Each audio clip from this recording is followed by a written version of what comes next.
Ito ang sandaling tumatakbo ako patungo sa operating room, gulong-gulo ang isip nang marinig kong kritikal ang lagay ng aking asawa.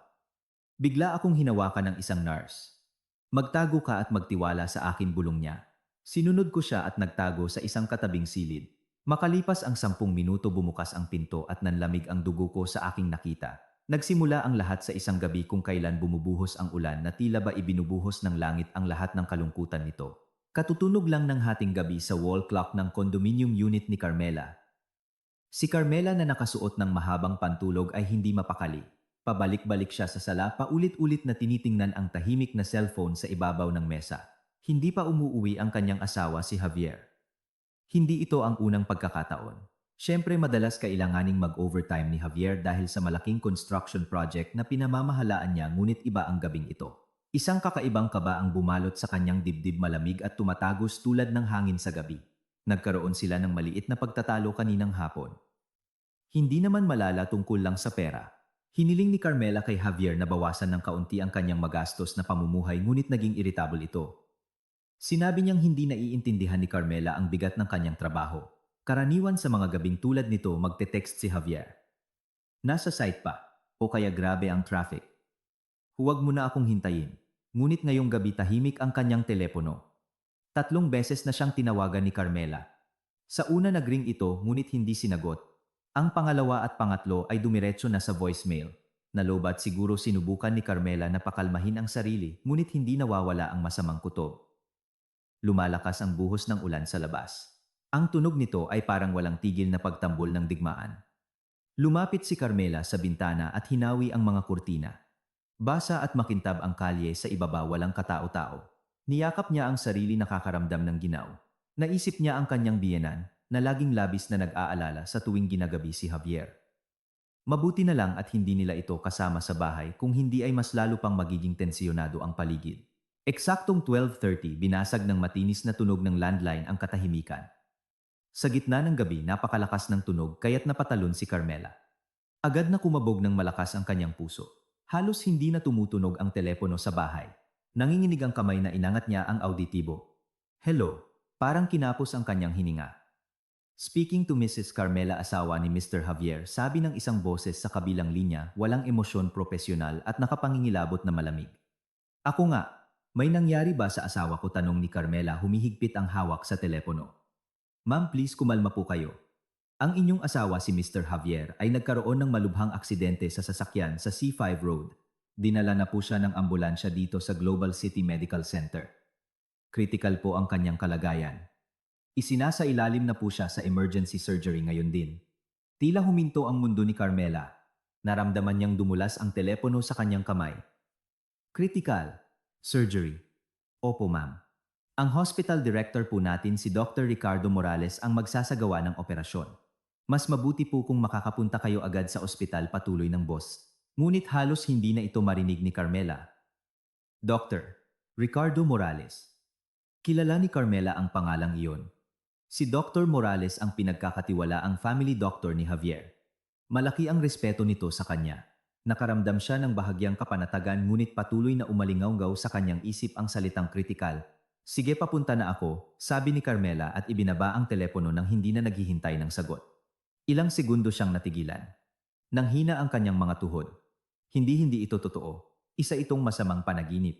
Ang kanyang asawang si Javier, ang malakas na lalaking tila hindi matitinag ngayon, ay nasa kritikal na kondisyon. Inutusan ng kanyang utak ang kanyang katawan na kumilos, ngunit tumanggi ito. Pagkatapos isang bugso ng adrenaline ang dumaloy sa kanya.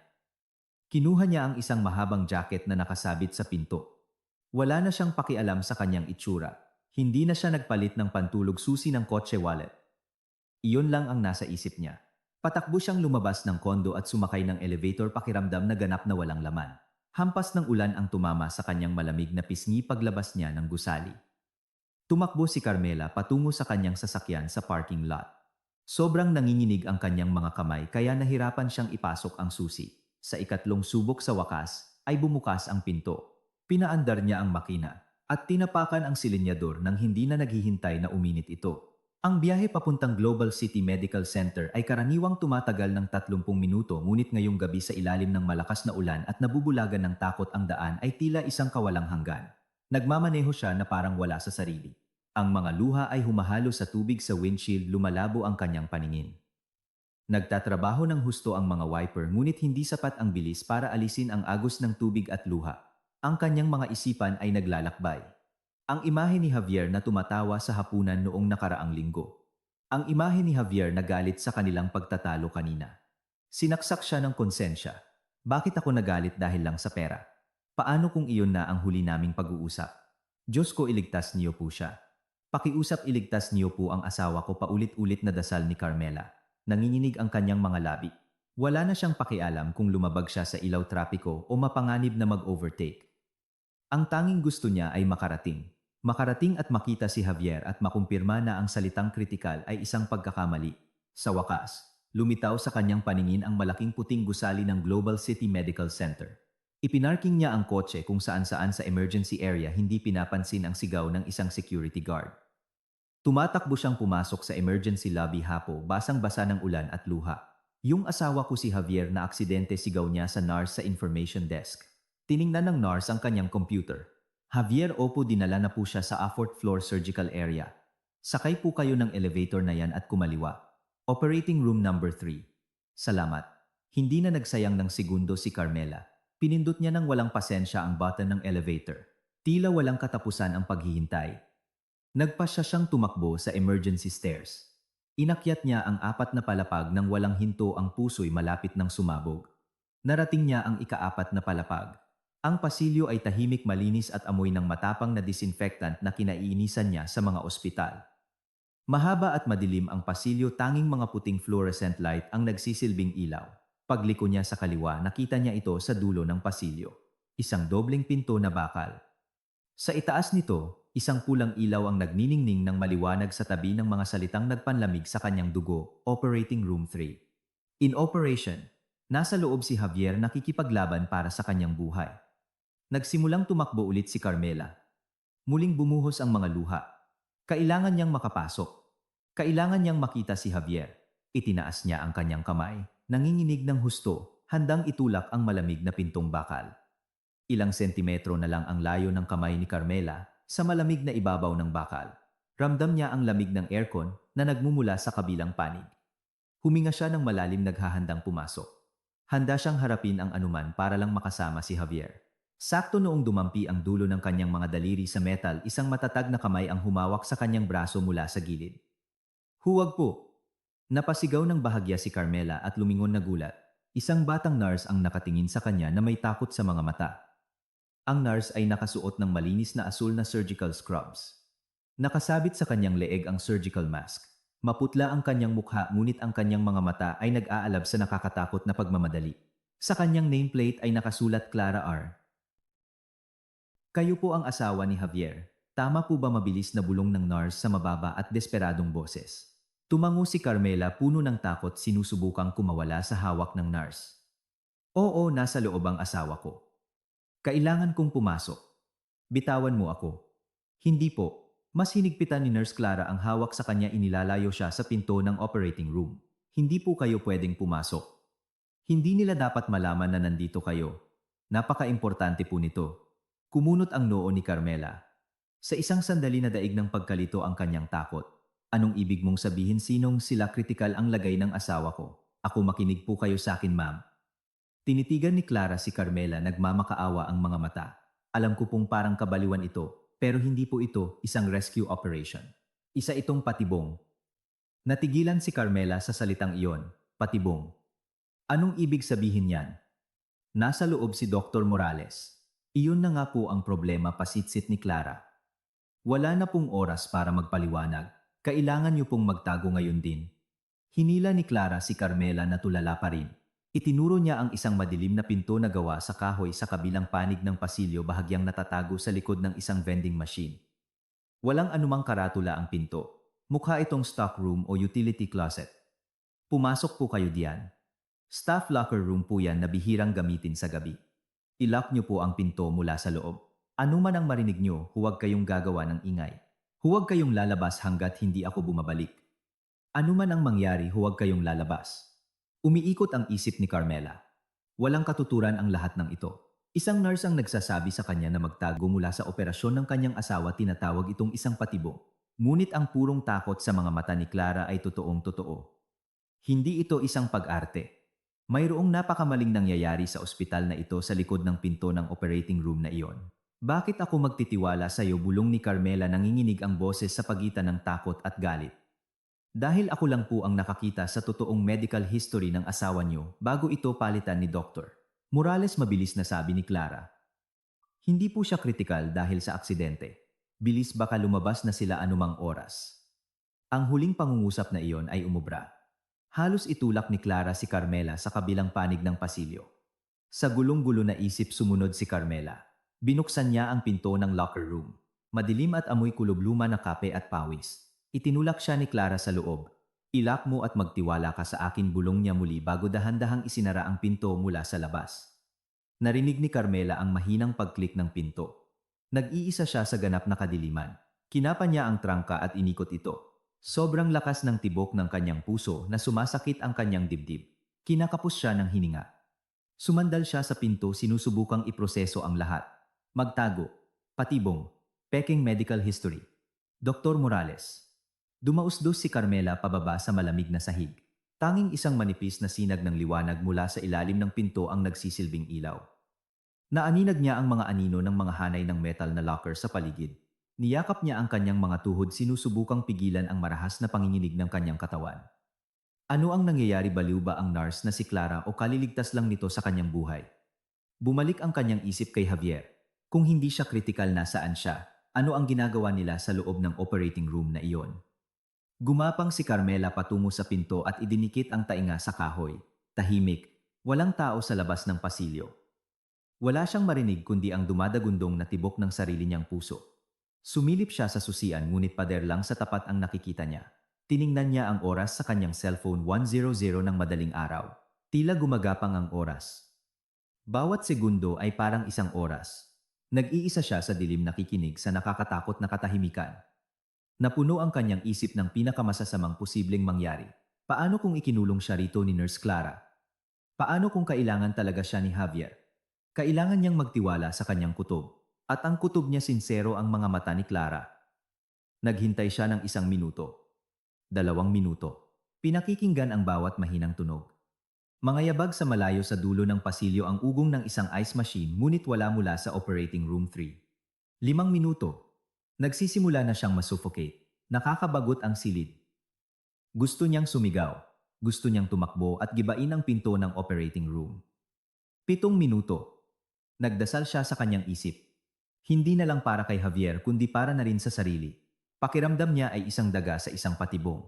10 minuto. Ang pinakamahabang 10 minuto ng kanyang buhay.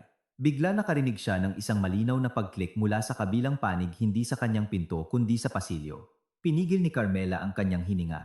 Idinikit niya ang mata sa susian, ngunit mali ang anggulo.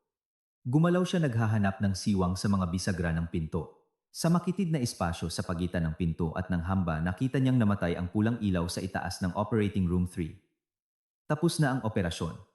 Pagkatapos ay narinig ni Carmela ang isang mahinang sitsit. Ang mga bakal na pinto ng operating room ay bumubukas. Bumukas ang mga bakal na pinto ng operating room na may tahimik na sitsit. Sa katahimikan ng malinis na pasilyo, ang tunog ay parang pag-crack ng isang glacier. Pinigil ni Carmela ang kanyang hininga, nanigas ang buong katawan sa likod ng pinto ng madilim na locker room. Nakatutok ang kanyang paningin sa makitid na siwang sa pagitan ng pinto at ng hamba, ang kanyang tanging bintana sa isang mundong biglang nabaligtad. Ang unang anino na lumabas ay si Dr. Morales.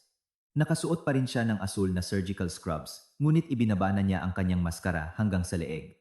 Hindi siya mukhang isang doktor na kalalaban lang para sa buhay ng isang kritikal na pasyente. Hindi siya mukhang pagod o stress o malungkot. Mukha siyang kalmado, may methodikal na mga galaw. Tinatanggal niya ang isang pares ng guwantes na goma na may mancha na ngayon ay alam na ni Carmela na peking dugo. Naramdaman niya ang unang bugso ng pagduduwal. Pagkatapos ay lumitaw ang pangalawang anino. Inaasahan ni Carmela ang isang stretcher, isang walang kalaban-laban na katawan na natatakpan ng kumot. Inaasahan niya ang pag-beep ng isang heart monitor. Ang nakita niya ay nagpanlamig ng dugo sa kanyang mga ugat. Si Javier ang kanyang asawa. Hindi nakahiga si Javier. Hindi siya itinutulak sa isang stretcher. Naglalakad si Javier. Lumabas siya ng operating room sa sarili niyang mga paa. Nakasuot din siya ng asul na surgical scrubs na para bang bahagi siya ng team at hindi ang pasyente. Nag-inat siya, iniikot ang kanyang leeg na para bang matagal siyang nakaupo. Siya ay malusog, malakas at ganap na walang galos. Tinakpan ni Carmela ang kanyang bibig gamit ang dalawang kamay. Isang ungol ng desperasyon ang halos makawala sa kanyang lalamunan. Imposible ito. Isa itong halusinasyon. Epekto ito ng pagkabigla at takot. At pagkatapos ay lumabas ang isang pangatlong tao, isang babae. Matangkad siya, balingkinitan, may mahabang blonde na buhok at sa ilalim ng kanyang doctor's gown ay isang eleganteng evening dress. Nakilala siya agad ni Carmela. Si Maria, ang personal assistant ni Javier, ang laging tumitingin sa kanya nang may paghamak sa mga event ng kumpanya. Laging sinasabi ni Javier kay Carmela na walang basehan ang kanyang pagsiselos. Lumalabas na hindi bulag si Carmela, naging tanga lang siya. Ang plano ay perpekto. Malinaw ang boses ni Javier sa tahimik na pasilyo. Malalim at kalmado ito, walang bahid ng sakit. Naramdaman ni Carmela na para siyang sinuntok sa sikmura. Humalakhak si Dr. Morales habang itinatapon ang mga guwantes sa isang biohazard bin. Siyempre gumana. Kakampi ko ang staff sa ER. Nasa system na ang pekeng report ng aksidente. Nagawa ng pekeng ambulansya ang trabaho nito. Opisyal ngayon si Mr. Javier ay nagtamo ng malubhang internal hemorrhage. Gusto kong makita ang mukha ni Carmela, sabi ni Maria sa boses na parang sitsit ng ahas. Inabutan niya si Javier ng isang bote ng tubig. Siguradong papunta na yon. Umiiyak, nagpapanik. Kawawang tanga. Tumawa si Javier. Tumawa siya. Ang tawang iyon na dati laging nagpapakalma kay Carmela ngayon ay parang tawa ng isang demonyo. Wasak na wasak yon. Napakatanga niya. Kinagat ni Carmela ang kanyang palad. Ang pisikal na sakit ay wala kumpara sa sakit ng kanyang puso. Hindi lang siya pinagtaksilan, pinagtatawanan pa siya. Ginawa siyang katatawanan sa kanilang karumal-dumal na plano. Ang mahalaga, pagdating niya sa bat ni Dr. Morales, naging seryoso muli ang tono. Kailangan nating gampanan ang ating mga papel. Javier, kailangan mong pumunta sa recovery room. Bilis, humiga ka. Lalagyan ka namin ng IV at mga monitor. Kailangan mong magmukhang mahina pero stable. Post-op. Alam ko, sabi ni Javier, umirap. Mahina ako pero salamat sa magaling na doktor na ito, nakaligtas ako. Ako ang haharap kay Carmela sa waiting room, patuloy ni Dr. Morales. Ibibigay ko sa kanya ang mabuti at masamang balita. Ang operasyon ay tagumpay. Natigil ang pagdurugo. Ngunit huminto siya ng may drama. Ngunit, tanong ni Maria, nagniningning sa pananabik ang mga mata. Ngunit, sabi ni Dr. Morales, isang bahagyang ngiti ang gumuhit sa kanyang mga labi. Sasabihin ko sa kanya na habang nag-uopera may nakita kaming iba pa, isang napakadelikadong blood clot malapit sa atay. Sasabihin ko na kailangan ko ang pirma niya para sa pangalawang procedure bukas ng umaga. Isang napaka-urgent at high-risk na internal cleaning procedure. Siyempre, dagdag ni Javier na may masamang ngiti. Eksakto, tumango si Dr. Morales. Isang procedure na may napakataas na panganib ng komplikasyon sa anesthesia. Kung may mangyari sa kanya sa operating table, nakakalungkot, pero ginawa natin ang lahat. Sa wakas ay naintindihan ni Carmela. Nagkabit-kabit na ang lahat. Ang target ay hindi si Javier. Hindi totoo ang aksidente. Lahat ay isang palabas para sa kanya. Bumalik ang kanyang isip, 3 linggo na ang nakalipas. Umuwi si Javier na may dalang mga papeles para sa isang bagong life insurance policy na nagkakahalaga ng milyon-milyong piso. Tinanong ni Carmela kung bakit kailangan nila ng bago. Sinabi niyang para ito sa kanilang retirement, sa kanilang kinabukasan. Naalala ni Carmela na nagbiro siya. Bakit ako ang nakasiguro? Dapat ikaw. Dahil sa panganib ng trabaho mo sa construction. Tumawa lang si Javier at sinabing bahagi to ng isang investment package mahal. Pumirma ka na lang. At si Carmela na laging nagtitiwala ay pumirma. Kalilagda lang niya sa kanyang sariling death warrant. At ang pagtatalo nila kanina ay hindi tungkol sa mga gastos. Nagreklamo si Carmela na masyadong mahal ang premium ng bagong insurance. Hiniling niya kay Javier na ikansela ito. Hindi katakatakang nagalit ito ng husto. Si Carmela, nang hindi niya nalalaman, ay sinisira ang kanilang plano sa pagpatay. At kapag hindi na siya nagising mula sa operating table, ang boses ni Javier ay nagpabalik sa kanya mula sa kanyang mga nakakatakot na iniisip. Milyon-milyong piso ang insurance payout. Makakaalis na tayo sa bansang ito at magsimula ng bagong buhay sa Switzerland. Tumawa si Maria at kumapit sa braso ni Javier. Nag-book na ako ng mga tiket papuntang Zurich. Silang 3, ang kanyang asawa, ang kanyang kalaguyo at ang kanilang family doctor. Pinlano nilang 3 ang kanyang pagpatay ng may ganoong detalye sa lugar na dapat ay pinakaligtas sa mundo. Isang ospital. Hindi na nanlalamig ang dugo ni Carmela. Nagsimula itong kumulo. Ang takot na nagpaparalisa sa kanya ay dahan-dahang nagiging isang bagay na isang bagay na malamig, matigas at matalim. Galit. Nakita niya silang tatlong naglalakad palayo sa pasilyo, palayo sa operating room. Marahil ay lumiko sila papunta sa elevator patungo sa recovery room. Nawala ang tunog ng kanilang mga yabag. Muling tumahimik ang pasilyo. Sumandal si Carmela sa pinto, nanginginig ng husto ang kanyang katawan, ngunit hindi na dahil sa takot. Nanginginig siya sa purong galit. Nakulong siya mag-isa sa isang madilim at nakakasakal na locker room habang ang mga papatay sa kanya ay nasa parehong palapag, naghihintay na mahulog siya sa kanilang patibong. Kailangan niyang makaalis doon. Ngunit paano bigla nakarinig siya ng tunog sa kanyang pinto, hindi sa pasilyo. Isang mahinang pag-click. May naglalagay ng susi mula sa labas. Nanigas si Carmela. Huminto ang kanyang puso. Alam ba nilang nandito ako, si Maria, si Javier, si Dr. Morales? Nalaman ba nilang may nakikinig? Bumalik sila para sa akin. Dahan-dahang umikot ang doorknob. Bumukas ang pinto na may mahinang langit-ngit. Isang sinag ng liwanag mula sa pasilyo ang tumagos sa kadiliman, nakakasilaw kay Carmela. Isang maliit na figura na nakaasul na uniforme ang mabilis na pumasok. Ma'am Carmela, bulong nito. Isang alon ng napakalaking ginhawa ang dumaloy kay Carmela na halos manghina ang kanyang mga tuhod. Si Nurse Clara. Mabilis na isinara ni Clara ang pinto at muling nilak mula sa loob. Sumandal siya rito, humihingal. Sa ilalim ng manipis na liwanag mula sa ilalim ng pinto, ang kanyang mukha ay maputla na parang multo. Nakita niyo po sila, ma'am? Tanong ni Clara, nanginginig ang boses. Hindi makapagsalita si Carmela, tumango lang siya. Mga luha ng galit at pagtataksil ang sa wakas ay dumaloy sa kanyang mga pisngi. Narinig niyo po ba ang usapan nila? Giit ni Clara. Tumango ulit si Carmela. Lahat bulong niya sa paos na boses. Ang insurance, ang pekeng operasyon, ang plano nila para sa akin bukas.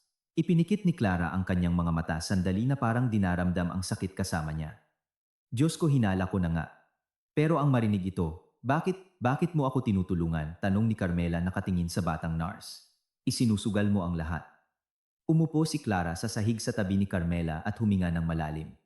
Matagal ko nang pinaghihinalaan si Dr. Morales. Mula pa noong baguhan akong nurse sa OR administration.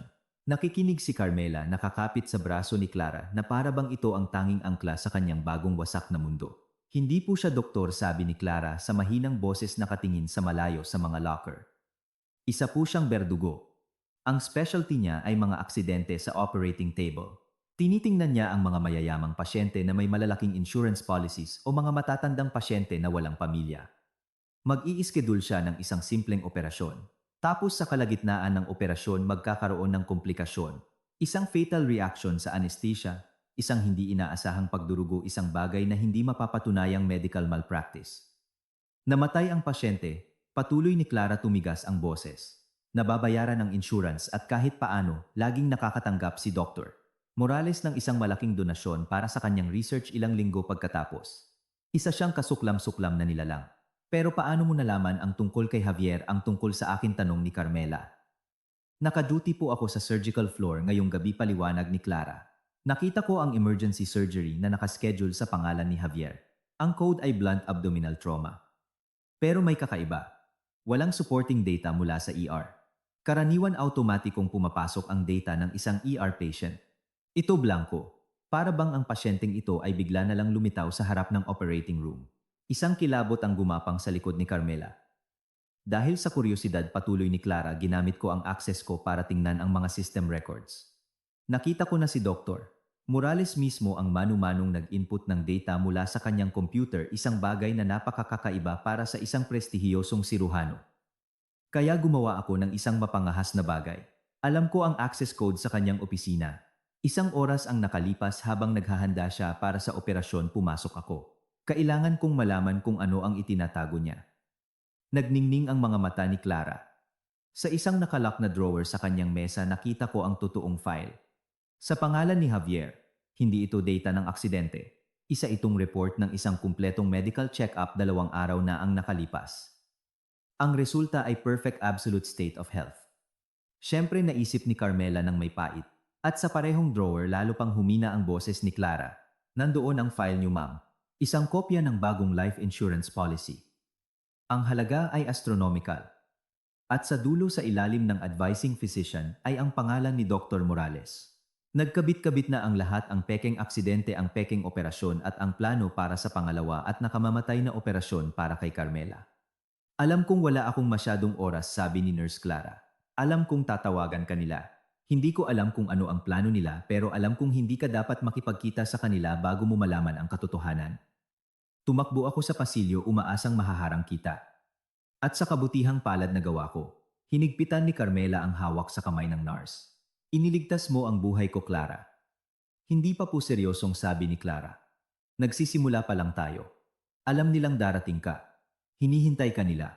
Anong gagawin ko, tanong ni Carmela, nararamdamang bumabalik ang takot. Hindi ko kaya. Hindi ko kayang umarte. Hindi ko kayang tingnan si Javier at magpanggap na malungkot ako. Kailangan mo mariing, sabi ni Clara. Kailangan mong gampanan ang papel mo tulad ng pagganap nila sa kanila. Ngayon marahil ay inilipat na nila si Javier sa recovery room sa dulo ng pasilyong ito. Tatawagan ka nila anumang oras. Kailangan mong magpanggap na wasak ka, malungkot, nagagalak na nakaligtas siya. Umiyak ka. Mabilis at tiyak ang mga tagubilin ni Clara. Kapag inabot nila sa iyo ang mga papeles para sa operasyon bukas, kailangan mong tumanggi. Kung tatanggi ako, maghihinala sila. Huwag kang tumanggi ng diretsahan. Sabihin mong nabigla ka, kailangan mo ng oras para mag-isip, kailangan mo munang tawagan ang biyenan mo. Kahit anong dahilan. Ang mahalaga ay hindi ka pipirma ng kahit ano ngayong gabi. Kailangan natin ng oras. Oras para saan, tanong ni Carmela. Para makakuha ng pisikal na ebidensya, sabi ni Clara. Hindi tayo pwedeng tumakas. Hahabulin ka nila. Hindi tayo pwedeng pumunta sa pulisya na kwento lang natin ang dala. Sasabihin nilang isa kang hysterical na babae. Kailangan natin ng hindi matututulang ebidensya. Anong ebidensya? Una, ang totoong health report ni Javier na nakita ko sa opisina ni Dr. Morales. Pangalawa, ang file ng pekeng operasyon ni Javier sa system. At pangatlo, ang mga recording ng CCTV. Nanlaki ang mga mata ni Carmela. CCTV? Oo, sigurado akong hindi dumating si Javier sa ospital na ito sakay ng ambulansya, sabi ni Clara. Dumating siya sa sarili niyang mga paa. Malamang ay nagpark siya sa underground staff parking na mas liblib. Kung makukuha natin ang CCTV footage ngayong gabi ng pagpasok niya ng kalmado sa ospital, masisira natin ang buong alibi nila tungkol sa aksidente. Ang opisina ni Dr.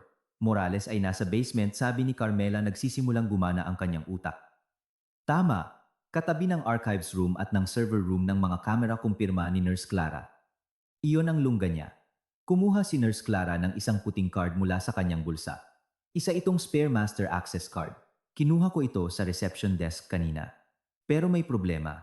Ang pasilyo sa basement ay may mga kamera at madalas ay si Dr. Morales mismo ang nagmomonitor nito mula sa kanyang computer. Tiningnan ni Carmela ang card sa kamay ni Clara. Parang 1 tonelada ang bigat nito. Gagawa ako ng diversion, sabi ni Clara. Ia-activate ko ang fire alarm sa isang mas mataas na palapag. Magiging abala ang lahat ng security guards doon. Bibigyan ka nito ng kaunting oras. Ako, tanong ni Carmela, kumakabog ang puso.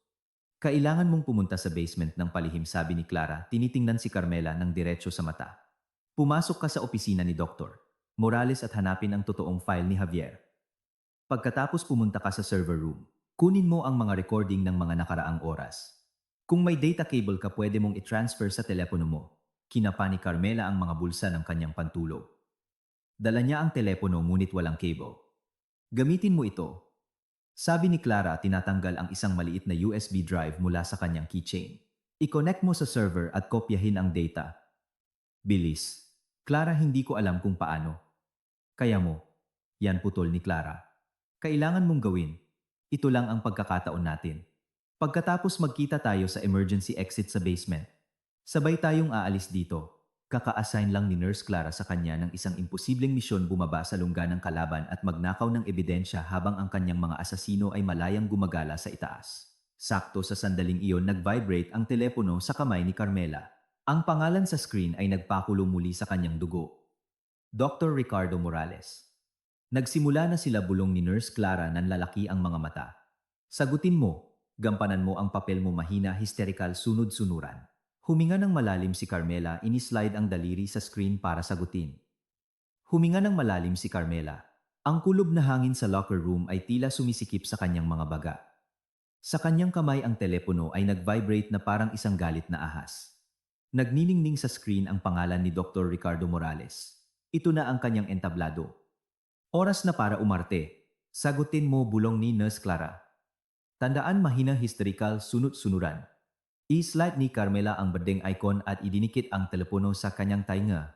Tinipon niya ang lahat ng sakit at pagtataksil na naramdaman niya at ginawa itong isang boses na puno ng takot, pinipilit ang isang nakakakumbinsing hikbi. Hello Doc Mrs.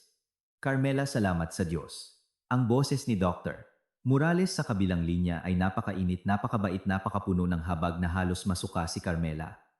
Nasaan ka? Hinihintay ka namin. Kailangan kitang makausap. Kararating ko lang. Si Javier ang asawa ko. Kamusta na po siya, Doc? Humikbi si Carmela, ginagampanan ang kanyang papel ng perpekto. Nagkaroon ng isang madramang paghinto. Malakas siyang tao, Mrs. Carmela. Napakahirap ng operasyon. Muntik na namin siyang mawala. Napakalala ng pagdurugo. Ipinikit ni Carmela ang kanyang mga mata, iniisip si Javier na lumalabas sa operating room. Napakalusog. Nagtagumpay kami ng aking team na pigilan ang pagdurugo. Mahina pa rin siya pero nalampasan na niya ang pinakamasama. Nasa recovery room siya, malapit sa surgical area sa ika-4 na palapag. O salamat sa Diyos. Salamat sa Diyos, muling umiyak si Carmela, ngayon ay nagpapanggap na guminhawa. Pwede mo siyang makita ngayon pero may isa pang bagay na kailangan nating pag-usapan kaagad para sa mga susunod na hakbang. Naging seryoso ang tono ni Dr. Morales. Puntahan mo ako sa recovery room 2. Sige, Doc. Papunta na ako ngayon din. Ibinaba ni Carmela ang tawag. Tumingin siya kay Nurse Clara, tumigas ang mukha. Oras na, sabi ni Carmela. Tandaan, sabi ni Clara, hinawakan si Carmela sa balikat. Ipre-presenta nila sa iyo ang mga papeles. Huwag kang pipirma. Gumawa ka ng kahit anong dahilan. Sabihin mong nabigla ka, kailangan mong tawagan ang pamilya. At pagkatapos ay umalis ka roon. Ako na ang bahala sa diversion. Bumaba ka sa basement gamit ang service elevator sa dulo ng pasilyo malapit sa emergency stairs. Hihintayin kita sa exit ng basement. Dalhin mo ang ebidensya. Tumango si Carmela. Dahan-dahan niyang binuksan ang pinto ng locker room. Tahimik ang pasilyo. Huminga siya ng malalim at lumabas. Hindi na siya naglalakad tulad ng takot na si Carmela. Naglalakad siya bilang isang Carmela na puno ng galit, ngunit sa labas isang wasak na asawa. Naglakad siya sa pasilyo na may sinasadyang pagkaalanganin. Nakita niya ang pinto na may markang Recovery Room 2. Dahan-dahan niya itong itinulak. Mas madilim ang silid, tanging ang liwanag mula sa mga monitor sa tabi ng kama ang nagbibigay ilaw. At naroon sila, si Dr. Morales nakatayo sa tabi ng kama na may hawak na clipboard. Ang ahas na si Maria nakatayo sa isang sulok na may pekeng pag-aalala sa mukha. At sa kama nakahiga si Javier. Halos matawa ng mapait si Carmela. Ang kanilang pag-arte ay walang kapintasan. Ang mukha ni Javier ay may make-up para magmukhang maputla. Isang IV na sigurado si Carmela ay saline solution lang ang laman ay nakakonekta sa kanyang kamay. Isang ECG monitor sa tabi niya ay naglalabas ng isang tuloy-tuloy at nakakakumbinsing beep beep beep. Nakapikit ang mga mata ni Javier. Ang kanyang dibdib ay tumataas at bumababa na may kontroladong paghinga para magmukhang mahina. Javier. O mahal. Tumakbo si Carmela sa tabi ng kama at nagsimulang humagulgol. Hinawakan niya ang kanyang kamay. Mainit at malakas ito. Hindi kamay ng isang taong muntik nang mamatay. Kinailangan ni Carmela gamitin ang lahat ng kanyang lakas para hindi durugin ang mga daliri ng kanyang asawa. Dok, ang putla niya, sabi ni Carmela, lumingon kay Dr. Morales na may mga matang puno ng pekeng luha. Tinapik ni Dr. Morales ang kanyang balikat. Marami siyang nawalang dugo, ma'am, pero gagaling din siya. Tulad ng sinabi ko, malakas siya. Salamat sa Diyos. Ngunit sabi ni Dr. Morales ang salitang hinihintay ni Carmela. May problema. Itinaas ni Carmela ang kanyang mukha na may ekspresyon ng takot. Anong problema, Dok? Habang nag-oopera kami para pigilan ang pagdurugo, matiyagang paliwanag ni Dr. Morales na parang nakikipag-usap sa isang bata, may nakita kaming hindi inaasahan. Isang malaking blood clot malapit sa atay. Hindi ito kaugnay ng aksidente pero napakadelikado nito. Pwede itong pumutok anumang oras. Tinitigan siya ni Carmela, nanginginig ang mga labi. Ibig sabihin kailangan natin itong alisin kaagad, mariing sabi ni Dr. Morales. Nag-schedule na ako ng pangalawang emergency surgery para bukas 9:00 ng umaga. Isang cleaning procedure. Sa sulok pinigilan ni Maria ang isang ngiti. Isa pang operasyon, bulong ni Carmela. Para ito sa kanyang kaligtasan. Ngunit binuklat ni Dr. Morales ang isang pahina sa kanyang clipboard, napakadelikado ng procedure. Nasa isang sensitibong lugar ito. May mataas na panganib ng komplikasyon sa anesthesia at internal bleeding. Kailangan ko ang iyong pahintulot. Inabot ni Dr. Morales ang clipboard kay Carmela. Dito may isang papel na may pamagat na consent for high-risk surgery at sa ilalim isang blankong linya na naghihintay ng kanyang pirma ang pirma para sa kanyang sariling death warrant. O marahil ay consent para kay Javier na gagamitin nilang dahilan para operahan siya. Anuman ito ang patibo. Biglang bahagyang dumilat ang mga mata ni Javier. Carmela mahinang bulong niya parang isang third-rate na aktor. Pumirma ka mahal. Tiwala ako kay Dr. Morales. Lumapit si Maria. Mrs. Carmela, kailangan ka ni Javier. Pakiusap, huwag kang mag-atubili. Para ito sa kanya. Pinalibutan siya ng tatlong lobo na naghihintay sa isang tupa. Tiningnan ni Carmela ang ballpen na inaalok ni Dr. Morales. Tiningnan niya ang peking mukha ni Javier. Tiningnan niya ang mapanuyang ngiti ni Maria. Ako. Nagsimulang manginig ng husto si Carmela ngayon ay kalahating totoo. Hindi ko kaya. Kontu kong pangbudaan na. Kontu kong pangbudaan na. Mrs. Carmela, urgent ito, pilit ni Dr. Morales, nagsisimulang maglaho ang kanyang ngiti. Hindi ko kaya, sigaw ni Carmela, itinulak palayo ang clipboard. Nahihilo ako. Nasusuka ako. Isa pang high-risk na operasyon. Kailangan kong tawagan ang biyenan ko, ang nanay ni Javier. Hindi ko kayang magdesisyon mag-isa. Nagpanggap siyang nalulunod sa hikbi. Kailangan kong magpahangin. Kailangan kong pumunta sa banyo. Bago pa man makasagot si Dr. Morales o si Maria, tumakbo si Carmela palabas ng silid. Narinig niyang tinawag ni Dr. Morales ang kanyang pangalan. Mrs. Carmela, teka. Ngunit hindi huminto si Carmela. Tumakbo siya sa pasilyo, lumiko at dumaan sa nurses station. Hindi siya pumunta sa pinakamalapit na banyo. Tumakbo siya patungo sa dulo ng pasilyo kung saan sinabi ni Nurse Clara kanina. Sakto noong marating niya ang huling kanto, isang nakabibinging fire alarm ang umalingaw-ngaw sa buong gusali. Ang tunog ay nagmula sa mas mataas na palapag. Nagsimulang lumabas ang mga nurse mula sa mga silid na guguluhan.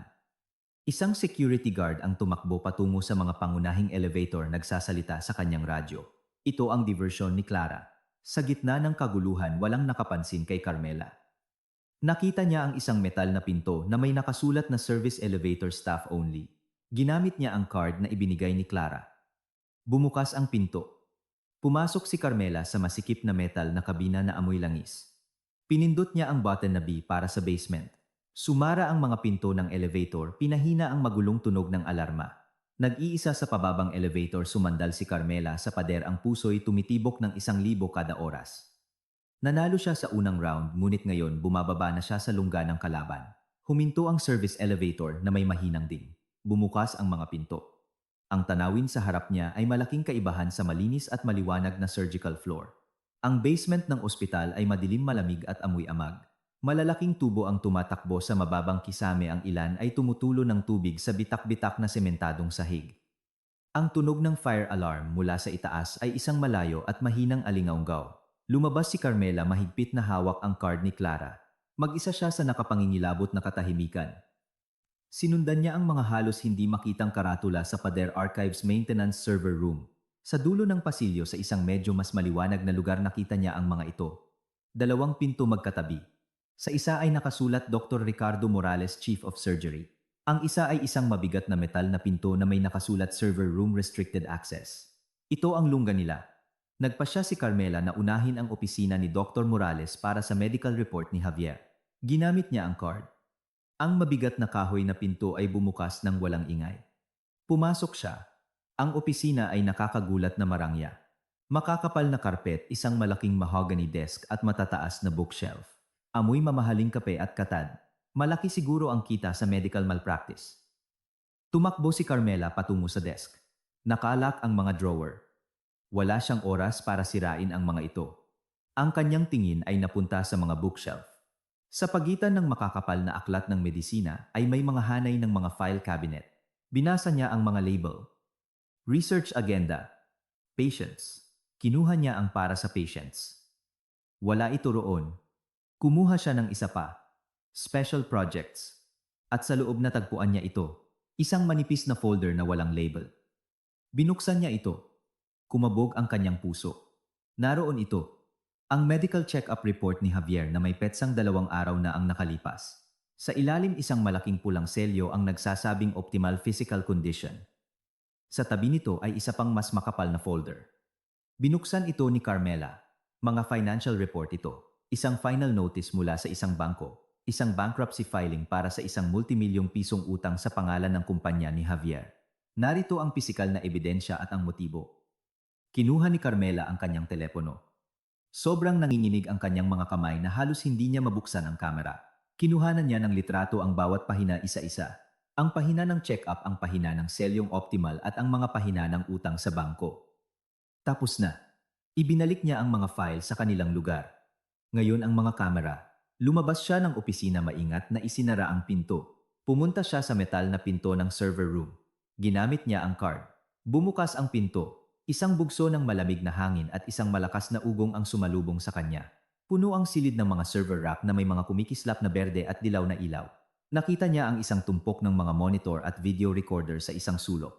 Binasa niya ang mga label lobby hallway 4ER floor at sa wakas underground parking, staff. Bingo! Kinuha niya ang USB drive na ibinigay ni Clara at isinaksak sa isang USB port ng recorder. Isang progress bar ang lumitaw sa maliit na screen ng monitor. Copying. Ang puso ni Carmela ay tumitibok kasabay ng porsyentong dahan-dahang tumataas. 10%, 20%. Nakita niya ang real-time na recording ng parking lot. Walang tao. 30%, 40%. Pakiusap bilisan mo. 50%. By Evangeliosia. Bigla nakarinig siya ng ingay hindi sa loob ng server room kundi sa labas sa pasilyo ng basement. Mga yabag. 2 tao na mabilis na naglalakad. Huminto ang puso ni Carmela. Siguradong tumigil na ang fire alarm. Hinahanap na nila siya. 70%. 80%. Palapit na ang mga yabag. Huminto sila sa labas lang. Hindi yun pwedeng nakalayo, narinig niya ang malinaw na boses ni Dr. Morales. Tingnan mo ang opisina ko. Ako ang titingin sa server room. Nagpanik si Carmela. Tiningnan niya ang screen.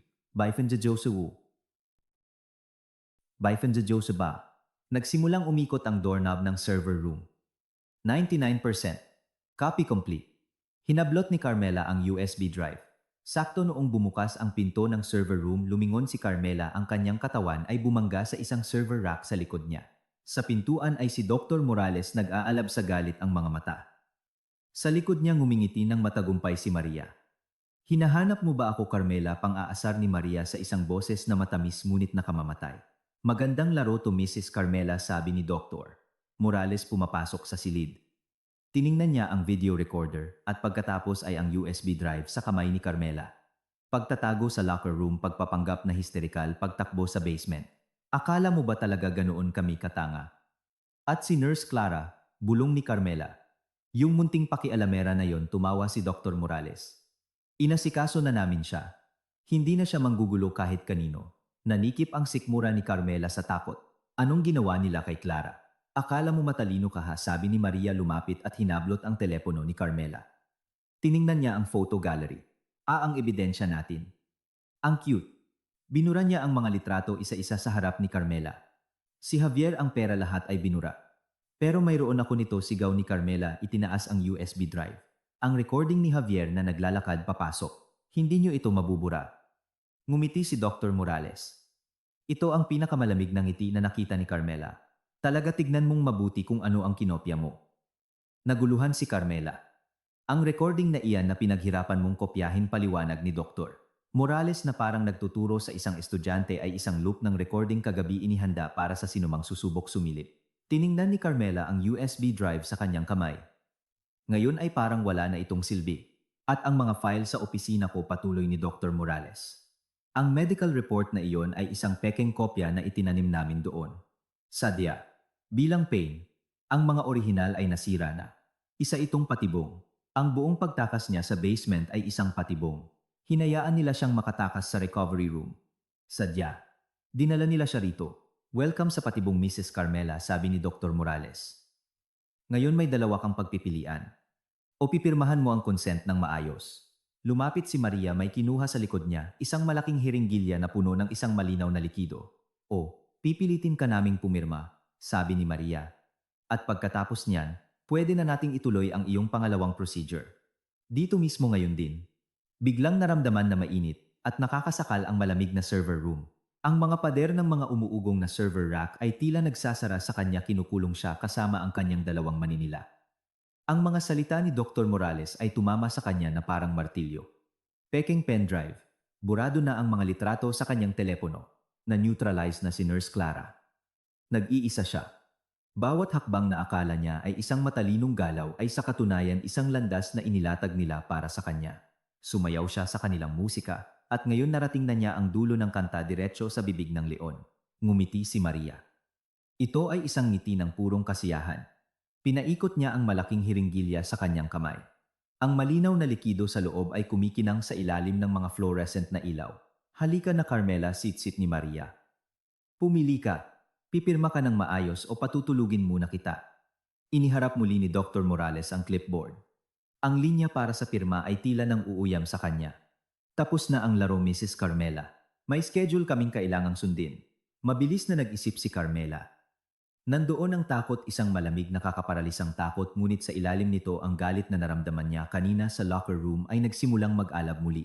Hindi na ito isang baga, kundi isang naglalagablab na impyerno na tumutupok sa takot. Akala nila nanalo na sila. Akala nila siya ang sunod-sunuran at tangang asawa. Nagkakamali sila. Kung peke ang bagong ebidensya, gagamitin ko ang luma. Itinaas ni Carmela ang kanyang mga kamay, nagpapanggap na nanginginig. Tumingin siya kay Dr. Morales na may mga matang nagmamakaawa. Sige. Talo na ako. Kayo na ang nanalo. Bahagyang ngumiti si Dr. Morales. Isang matalinong pagpili. Pipirma ako, sabi ni Carmela sa paos na boses. Pero, pakiusap, hayaan niyo akong tumawag sandali sa biyenan ko. Gusto ko lang marinig ang boses niya sa huling pagkakataon. Suminghal si Maria. Ang drama. Pinag-isipan ito ni Dr. Morales sandali. Walang tawag. Pumirma ka ngayon. Nagiging mainipin na siya. Kahit ibalik niyo lang ang telepono ko, sabi ni Carmela, itinuturo ang kanyang telepono sa kamay ni Maria.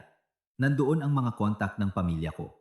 Gusto ko lang makita ang litrato ng nanay ko. Umirap si Maria, ngunit tumingin kay Dr. Morales na bahagyang tumango. Ibigay mo. Wala rin namang signal dito sa basement. Na-block na namin lahat. Siyempre, ginawa nila. Pinlano nila ang lahat. Inihagis ni Maria ang telepono sa paanan ni Carmela. Ayan.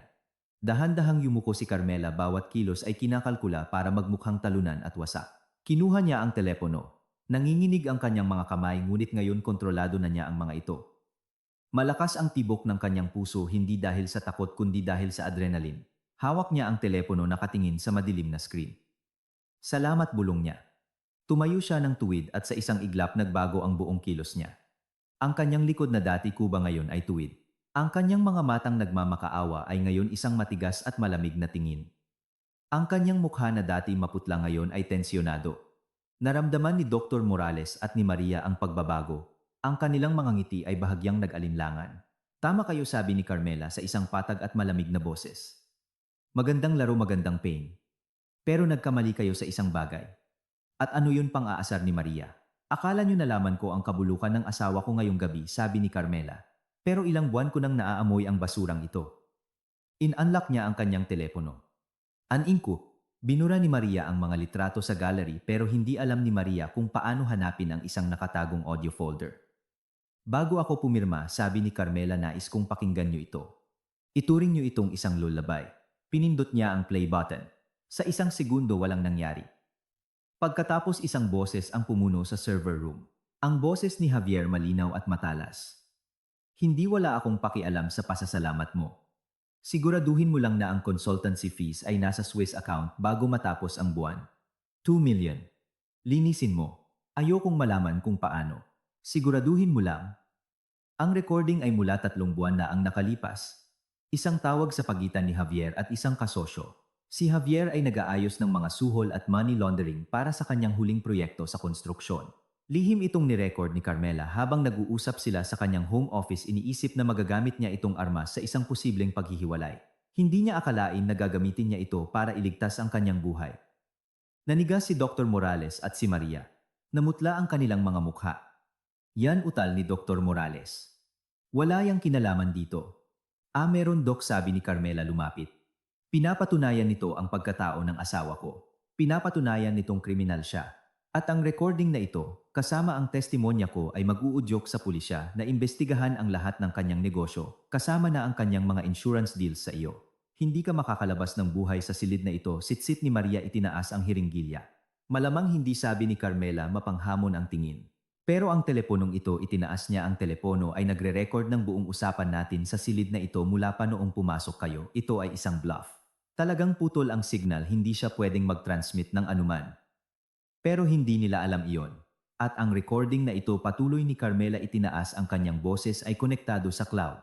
Kung huminto ang puso ko o kung hindi ako mag-input ng password sa susunod na 5 minuto ang recording na ito, ang recording ng confession nyo ng mga banta nyo kasama ang recording ng money laundering ni Javier ay automatikong ipapadala sa abogado ko sa editor-in-chief ng isang national newspaper at sabihanan ko. Nanlaki sa takot ang mga mata ni Dr. Morales. Umubra ang bluff. Naniwala siya.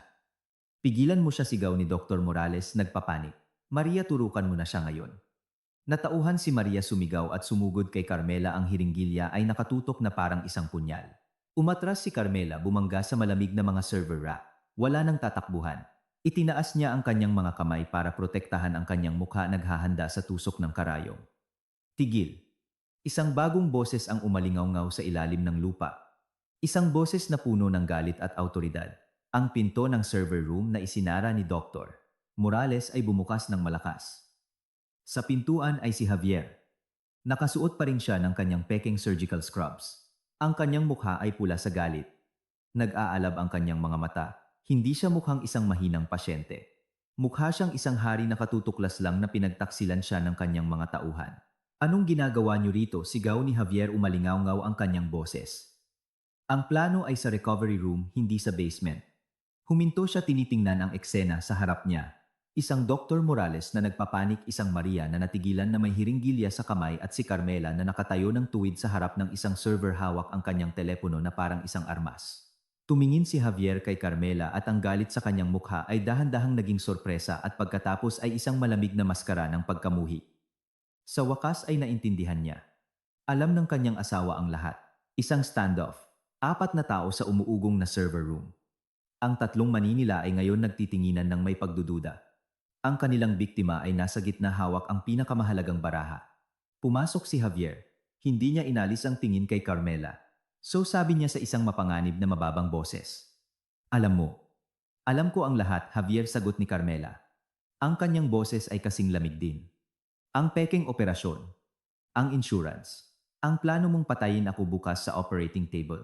Biglang lumingon si Javier kay Dr. Morales. Sabi mo hindi niya malalaman. Sabi mo inasikaso mo na si Nurse Clara. Siya. Nilinlang niya kami, utal ni Dr. Morales. Itinuturo si Carmela. Nagpanggap siyang hysterical.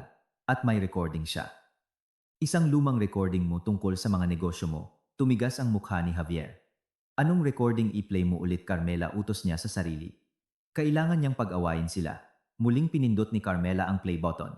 Ang boses ni Javier, nag-uutos na ilaunder ang 2 milyong piso, ay muling pumuno sa silid. Ipinikit ni Javier ang kanyang mga mata. Kilala niya ang recording na iyon. Alam niya kung kailan ito nangyari. Ngunit wala siyang ideya na ni-record ito ni Carmela. Ikaw, sitsit ni Javier, nakatingin kay Carmela. So ito pala ang plano mo. Gamitin yan para itrap ako. Simula pa lang yan, sabi ni Carmela. Kailangan niyang ipagpatuloy ang pagdiin. Pinapatunayan lang yan ang pagkatao mo. Pero ito, itinaas niya muli ang telepono. Ito ang ebidensya ng mga krimen mo ngayong gabi. Anong ibig mong sabihin? Tanong ni Javier. Ang teleponong ito, inulit ni Carmela, ang kanyang bluff, ay nirecord ang bawat salita sa silid na ito. Ang pag-amin ni Dr. Morales tungkol sa pag-asikaso kay Clara. Ang mga banta ni Maria na tutrukan ako. At ngayon nandito ka, kinukumpirma ang plano. Umatras si Maria at si Dr. Morales, ngunit tumawa si Javier, isang tuyo at nakakatakot na tawa. Tingin mo tanga ako, Carmela, basement ito. Walang signal, walang cloud, walang abogado. Walang naipadala. Lumapit si Javier. Anuman ang nasa teleponong yan ay masisira dito kasama mo. Lumubog ang puso ni Carmela. Alam niyang bigo ang kanyang bluff. Masyado siyang kilala ni Javier. Ibigay mo sa akin ang teleponong yan, utos ni Javier, inilahad ang kamay. Hindi bulong ni Carmela. Ibigay mo sa akin, sumugod si Javier. Mas mabilis siya kaysa sa inaasahan ni Carmela. Ang kanyang kamay ay humawak sa pulso ni Carmela, marahas itong pinilipit. Sumigaw sa sakit si Carmela. Nahulog ang telepono mula sa kanyang kamay, dumulas sa sementadong sahig. Nabasag ang screen. Ngumisi si Javier, itinaas ang kanyang paa para durugin ito. Tapos na ang laro, mahal. Huli na ang lahat. Isang bagong boses, malakas at tiwala ang narinig mula sa pinto. Lumingon silang lahat. Sa pintuan ay si Nurse Clara. Wala siyang galos. Hindi siya na-neutralize. Nakatayo siya ng tuwid, ang mukha ay puno ng matuwid na galit. At hindi siya nag-iisa. Sa likod niya ay dalawang matipunong security guard ng ospital na may mga seryosong mukha. Nanlaki ang mga mata ni Javier. Natumba pa atras si Dr. Morales. Hindi imposible. Akala mo ba talaga ganoon ako katanga, Doc? Sabi ni Clara, pumapasok sa silid. Akala mo ba ipapadala ko si Mrs. Carmela ng mag-isa sa lungganyo? Anong pinagsasabi mo, utal ni Dr. Morales? Ang fire alarm kanina, paliwanag ni Clara, ay hindi isang diversion para sa mga guard. Isa itong diversion para sa inyo. Habang abala kayong habulin si Carmela, kami ng mga ginuong ito, itinuro niya ang mga guard, ay pumunta sa Central Control Room. Inalis namin ang peking loop sa server na ito. Kinuha namin ang kontrol. Itinuro ni Clara ang isang CCTV camera sa sulok ng kisame ng server room. Ang maliit na pulang ilaw nito ay kumikislap. Bawat salitang sinabi niyo sa silid na ito ay nirecord, sabi ni Clara. Bawat banta, bawat pag-amin ay nirecord in real time ng head of security ng ospital. Tumingin sina Javier, Dr. Morales at Maria sa kamerang iyon, puno ng takot. Huli na sila, ganap na huli.